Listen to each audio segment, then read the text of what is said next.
Hoy, en Desde la Sombra, la historia de los transgénicos es de la evolución del poder en manos de una élite. Esta monstruosa maquinaria del mal, determinada y dispuesta por todos los medios posibles, someter al mundo entero bajo el yugo de su cetro.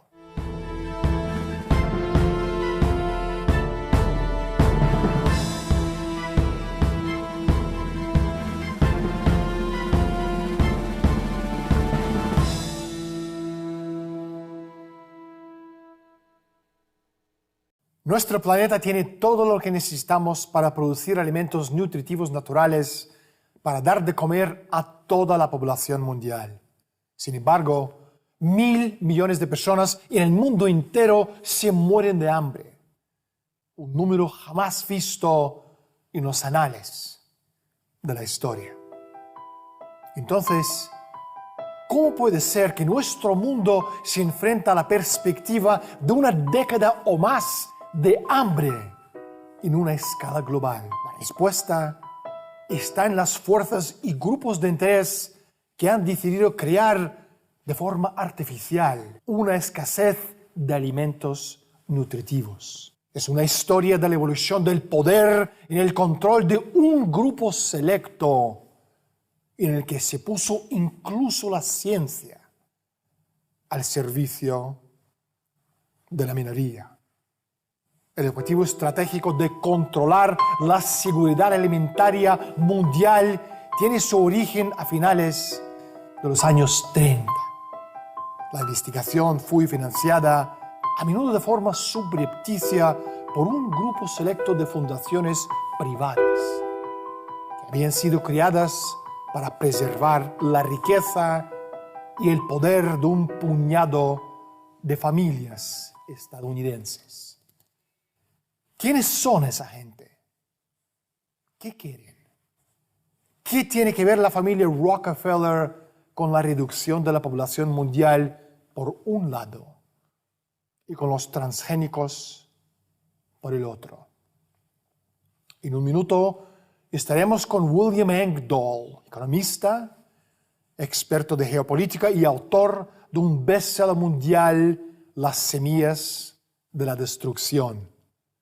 Pero primero, salimos a la calle y preguntamos a la gente su opinión sobre los transgénicos. Yo creo que son los alimentos que están genéticamente manipulados, algo así, pero tampoco estoy muy segura. Es un tratamiento que hacen a los productos de huerta. Los alimentos que son modificados. Si tú compras una manzana y le han puesto a lo mejor genes de peces. Alimentos que están cultivados con productos químicos que pueden dañar, yo creo, al organismo. Son productos manipulados genéticamente. Sí, son que no tienen marca. Yo creo que hoy en día en cualquier supermercado de comida modificada. Ni idea. Tiendas especializadas. Pues ni se sabe. Los venden junto con los otros. Cualquier tienda, ¿no? Cualquier supermercado. En las mismas farmacias los tienen. Ni idea. Ni idea. No, ni idea. No lo sé. No sé qué es Monsanto, no lo conozco. O sea, suena Monte y Santo. William, bienvenido al programa. Hola, Daniel. Es estupendo estar aquí. ¿Qué te hizo escribir tu famosísimo libro Las semillas de la destrucción? Llevo estudiando la geopolítica del petróleo desde los años 70, así como la utilización de las fuentes de energía, con vistas al control de la economía mundial por parte de las poderosas familias Rockefeller o Rothschild, algo que comparten británicos y estadounidenses. A medida que fui investigando me di cuenta de que una de las innovaciones que más se promocionaban en los medios de comunicación era la de las semillas transgénicas, es decir, semillas con el ADN genéticamente manipulado y modificado mediante la introducción de genes resistentes a bacterias ajenas, creando así nuevas especies de semillas de maíz, de soja, etc. Esto se presentó como la solución para el hambre en el mundo. Así que me pregunté de dónde provenía realmente el concepto de las semillas transgénicas. Y mira tú por dónde. me topé con un nombre que conocía perfectamente, un ente que conocía por sus actividades de control del petróleo y de la energía mundial, o sea, la familia Rockefeller y la Fundación Rockefeller. Entonces vi que había 3 o 4 gigantescas empresas agroindustriales y grupos agroquímicos enraizados en la industria química que prácticamente monopolizaban el mercado estableciendo un cartel de las semillas transgénicas. Y comprendí que se trataba de una cuestión política. Empecé a profundizar en el asunto y cuanto más profundizaba, más indignantes me parecían los planes de la manipulación genética.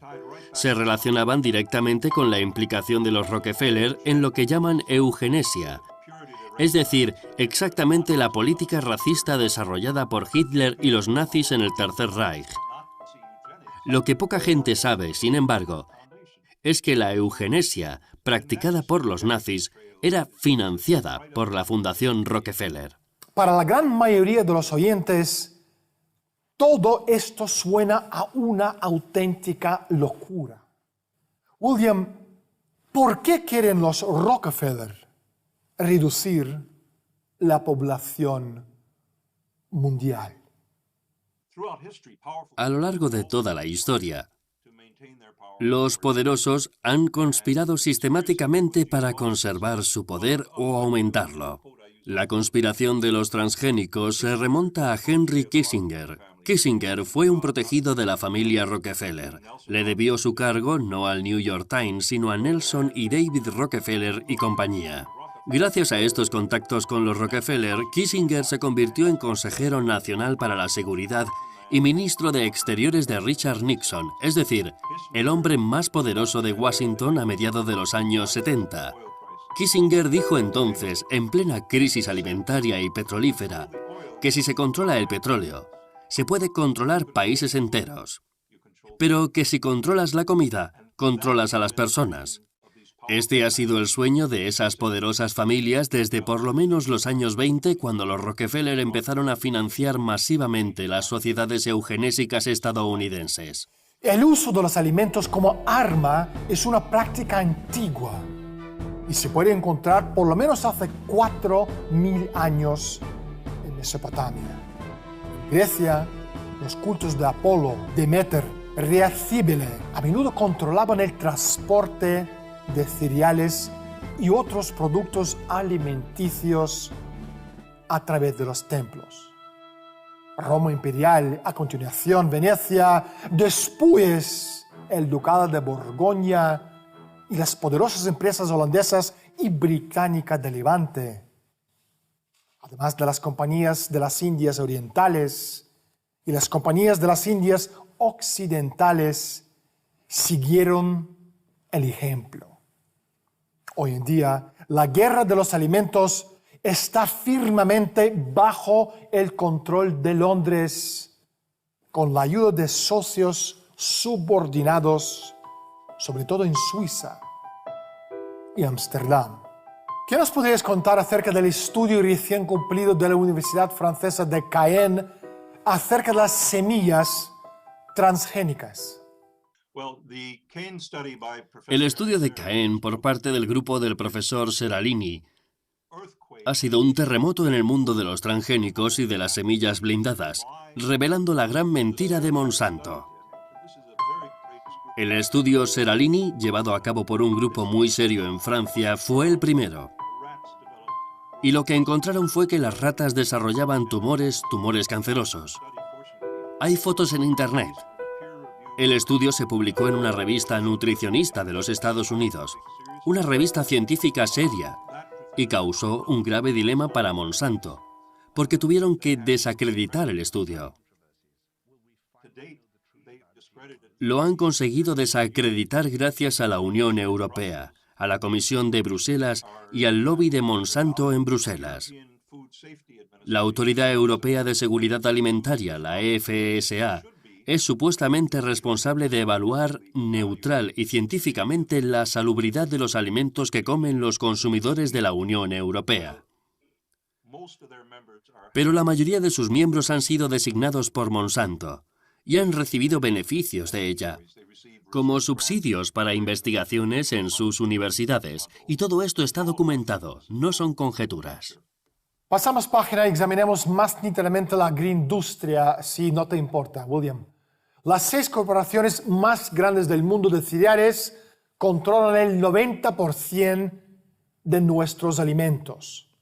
¿Cómo es que permitamos a estas grandes mega, super, duper, puper corporaciones y una élite gobernante en la sombra controlar no solamente nuestros alimentos, sino la mismísima base de la supervivencia humana? El control de los suministros alimentarios es un asunto de seguridad nacional del Estado de Seguridad Nacional que se constituyó al fundar la CIA. El Ministerio Estadounidense de Agricultura no se encarga del consumo de alimentos sanos, sino que es una de las piezas clave del edificio de la seguridad nacional mediante el control del mercado mundial de la alimentación. Las semillas transgénicas son un diabólico añadido a este control monopolístico de la alimentación. Es decir, entre 10 y 12 empresas clave, asistidas por otros 3 docenas, ejecutan el suministro mundial de alimentos. Ellos son los componentes clave del cártel de alimentos anglo-holandés suizo, que se agrupan en torno a Casa Windsor de la reina Isabel II de Inglaterra, liderados por las 6 principales empresas de cereales: Cargill, Continental, Louis Dreyfus, Bunge Bourne, Andre y Archer Daniels Midland Toffler. El cártel alimenticio y de las materias primas tiene dominio absoluto sobre los cereales y suministros mundiales del trigo a maíz y la avena, de la cebada y el centeno. Pero también controla carne, productos lácteos, aceites y grasas, frutas y verduras, el azúcar y todo tipo de especies. Le pregunto a ustedes, ¿seguro que queremos que estas megacorporaciones poseen la llave de nuestra alimentación? La mismísima base de la supervivencia de nuestra especie. William, retrocedemos en el tiempo unos 40 años y examinemos algunos de los principales acontecimientos que han tenido un profundo efecto en cómo se organiza el suministro de alimentos. Concretamente, la crisis alimenticia de los años 70. Tu opinión, por favor. Kissinger negoció a favor de Cargill y de las demás empresas del cártel verde que he mencionado antes, la más poderosa de las cuales es Cargill, un grupo de empresas que incluye a la Macmillan, y son muy amigos de la familia Bush. Rusia, que había sufrido una sequía, necesitaba imperativamente cereales para alimentar a su población. Kissinger negoció lo que en el Washington Post y otros medios occidentales se llamó el atraco verde. Es decir, que Cargill le vendiera cereales a Rusia, logrando miles de millones de beneficios. Estos cereales se vendieron en una época de sequía generalizada en las regiones cerealistas occidentales, aunque Rusia fuera uno de los mayores productores mundiales del cereal. En lugar de exportar estos cereales a Europa Occidental y otros lugares, Rusia tuvo que comprar millones de toneladas de trigo y de otros cereales del Ministerio Estadounidense de Agricultura. Todo esto fue organizado por Kissinger. A consecuencia de esta escasez de cereales en el mercado occidental, el precio del cereal se disparó un 300% en cuestión de meses, simultáneamente con la subida del precio del petróleo en la que también intervino Kissinger. Permítanme ofrecerles solo un ejemplo de este aparato del control. La compañía Cargill de Minnesota es la mayor compañía mundial de cereales. Los cereales son una parte clave de una dieta sana. El hecho de que la mayor compañía mundial de cereales es propiedad de una familia multimillonaria que además forma parte de algunas de las organizaciones secretas más poderosas del mundo, debe ser de gran preocupación para la mayoría de la gente que se llevan bien con su cerebro. Desde la década de 1920, Cargill ha sido dirigido por la multimillonaria familia Macmillan. Los Macmillan son miembros del Club Bilderberg y de la sociedad secreta más antigua de Estados Unidos, Skull and Bones, al que también pertenecen las familias de Bush y Rockefeller.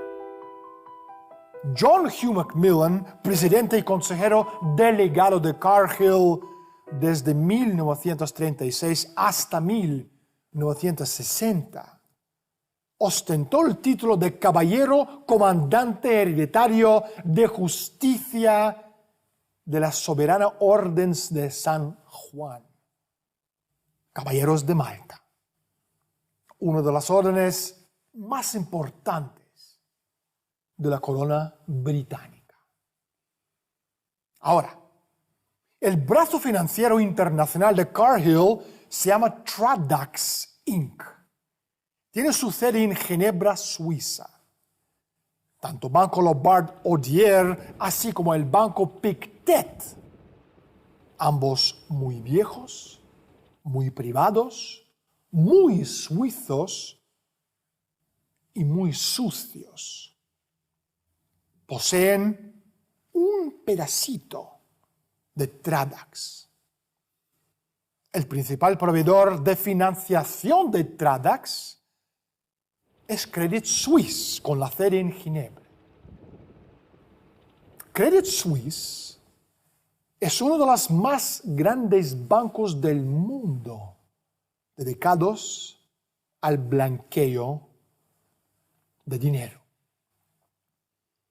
Cambiamos el rumbo 180 grados. William, ¿qué nos podrías contar acerca de un súper secreto semillero construido en el fin del mundo en el Ártico llamado el semillero de juicio final y el papel de los transgénicos en esta historia?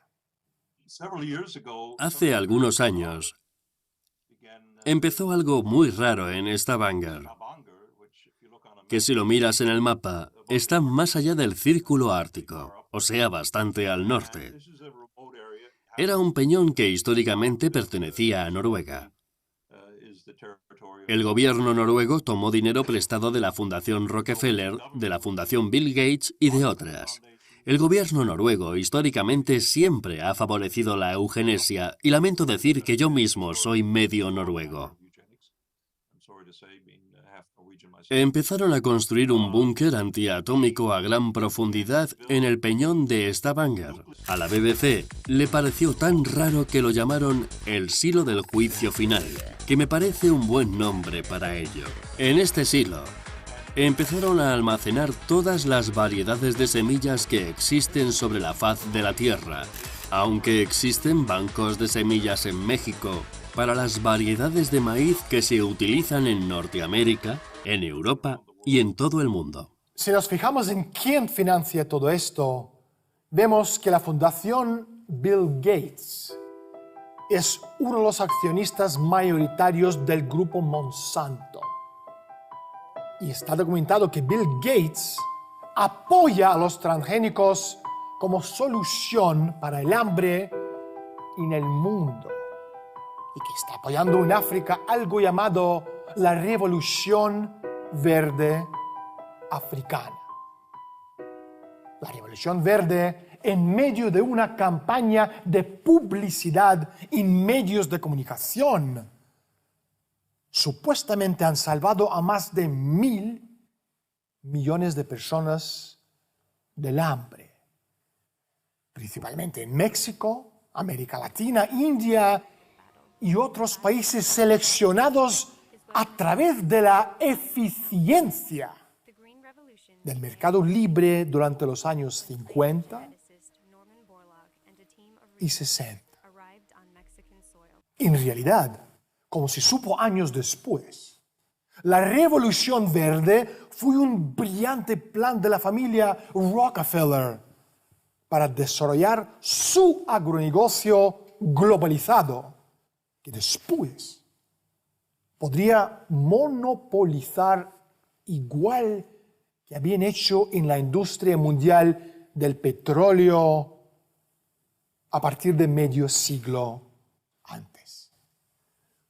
África tiene el suelo más fértil de toda la tierra y todavía no ha sido totalmente destruido por los productos químicos. Si la élite logra tomar el control de ese suelo introduciendo los transgénicos, como hicieron gracias a Carlos Menem en Argentina en los años 90, habrán dado un grandísimo paso hacia el control de la población mundial. William, una última pregunta. ¿Cuál es el futuro de los transgénicos y cómo nosotros, los seres humanos, podemos luchar contra esa maldad? Creo que el futuro de los transgénicos, del que he estado hablando ya desde hace varios años en charlas en China, en universidades, en instituciones públicas, en Rusia, en donde hay un movimiento por los transgénicos sanos, y en Europa Occidental, es que va a crecer la actividad en contra de estos transgénicos. La gente se está concienciando cada vez más de que consume comida no saludable, de que no hay argumentos de peso a favor de los transgénicos por mucho que George Bush, padre, sea amigo de Monsanto. El estudio Seralini fue un golpe cósmico contra Monsanto y compañía. Y creo que a largo plazo se recuperen de ese golpe, porque las imágenes de las ratas con tumores se extendieron por toda la red. Incluso aunque los burócratas de Bruselas que hacen dinero con ello digan que eso es acientífico, creo que el ciudadano medio tiene claro en su mente que hay algo malo en los transgénicos, así que soy optimista. Y en cuanto a lo que puede hacer la gente, sencillamente puede informarse. Se trata de nuestras propias vidas, las de nuestros hijos y nietos. Los padres tienen la responsabilidad de informarse de si les están dando veneno a sus hijos o cosas saludables y nutritivas, como era la agricultura argentina en los años 70. Creo que eso es lo que se puede hacer. No hay tiempo para más, William. Muchísimas gracias por estar con nosotros. Gracias, Daniel. La historia de la ingeniería genética y los esfuerzos de patentar la vida no se puede entender sin tener en cuenta la historia de la expansión global del poder estadounidense en las décadas posteriores a la Segunda Guerra Mundial. El crimen perpetrado en nombre de la eficiencia agrícola, el respeto al medio ambiente y la solución del problema del hambre mundial lleva consecuencias que son de importancia primordial para esta pequeña élite de psicópatas y megalómanos. Sus acciones no se centran exclusivamente en el dinero o en obtener ganancias. Su objetivo es más bien el control absoluto sobre la vida futura en el planeta, la supremacía con que los dictadores y déspotas en las épocas anteriores solo pudieron soñar.